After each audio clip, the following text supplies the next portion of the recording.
business content as an event and project assistant.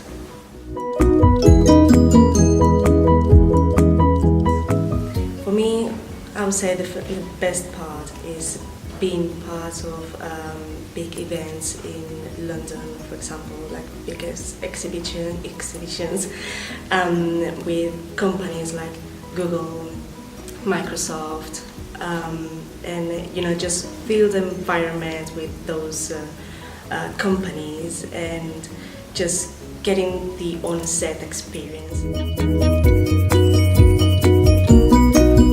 For example, I just feel more confident, way more confident than when I started. But obviously I improved my skills, I improved my communication skills, definitely. The good thing about the apprenticeship, I think, is that you do a lot of things.